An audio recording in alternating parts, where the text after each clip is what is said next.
Hello, everybody, and welcome to the Press Box, a weekly presentation of the Dispatch of the Argus, sponsored by Zeglin's TV and Appliance. I'm Steve Tappa. This is Mark Nestler, and we're huddled up talking about the mid-season point of the football season. Halftime, Friday night, halftime. We'll hit the halfway point. And Yes. the question is, how much will we know when we reach that halftime of all those games? We had some big games this Friday. And we got some big questions that can be big answered. questions. Let's go Alleman at Quincy. That's the big game. Everybody's at Quincy this year, except Galesburg. That's the big game, though. Yeah, and the winner goes 3-0. Both are 2-0 in the and has conference. the upper hand. Now, as we count, 4 teams have 0 or 1 loss: Quincy, Alleman, Galesburg, Rock Island. Mm-hmm. So the way I see it, Galesburg, which plays Quincy but lost to Alleman, wants Quincy to win. Yeah. Rock Island, which beat Quincy and has Alleman yet to play, will want Alleman to win. So there you have it.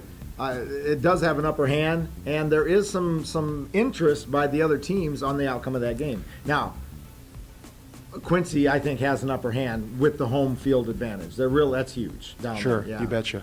So, and they're playing well. Alleman, such a hard team to figure out this year. I mean, they're up, they're down, they got new quarterback, new backfield. I can't figure it out, and maybe that's good for the Pioneers. Maybe Quincy can't figure it out either. They were more physical last week at Moline. That said, Moline led that game, should have won that game. Moline's been the hard luck team so far. There's another team I can't figure out. Moline against United Township. The winner gets their first win, which I find hard to believe because I think they're both capable of having winning teams. Especially Moline. Should But be Moline, 3-1. as I see Moline, should have beat Galesburg, could have beat Alleman, and could have beat Richwoods, and yet they're still looking for the first win. So and they could, with 2 losses in the Western Big Six, they could be a spoiler. I think they do play a spoiler role. I think every one of those teams they have on the rest of their schedule should be wary of a Moline team that's capable. Especially Quincy, especially Rocky. Those 2 teams still have Very to much so. play Moline, which is dangerous. And Rocky's in a tough spot.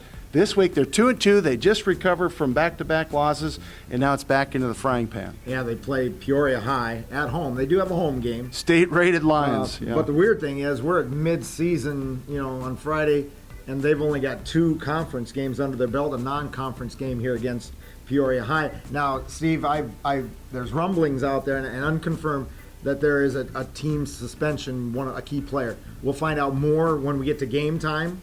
But here again, they've been hit by Prince Gale with a serious injury out for the season. Out of the opener. Before the season began, they got Linder Devos transferring their top running back. He goes to Philadelphia. They've had one after another obstacle. Things things to overcome. But that, as I've heard many football coaches say, that is a sign of a good football team to overcome things like that. So if Rock Island is going to be that kind of team, tonight could be a telling tale. Or after this is a non-conference game, how they play the rest of the Big Six season. Yeah, now obviously it's a clutch game for Rock Island because they still have the big monster is lingering out there. 4-0, state-rated Peoria Notre Dame. Right. Alleman's 2-0 in the conference right now, heading to Quincy. So that could be a possible conference implication game as well. So there's a lot of football yet to be played for Rocky. They have a lot on their Big Six plate left as well. And the big rivalry with Moline, of course. Yeah, and then we have Geneseo, which plays Rochelle, and I thought at the start of the season, I did too, that I had this one circled as one that could be a good test for the Leafs. The Hub started out 2-0, but now they've stumbled, and now they're 2-2. But Rochelle has always been a spoiler for Geneseo. Yes, and Geneseo knows that, and so I think that's why Geneseo steps up their game, and they're now among the top in class. 5A, they're going to move down to 4A, where they're also among the top. And that's even better for Geneseo there in 4A. So it's a big week for Geneseo as well.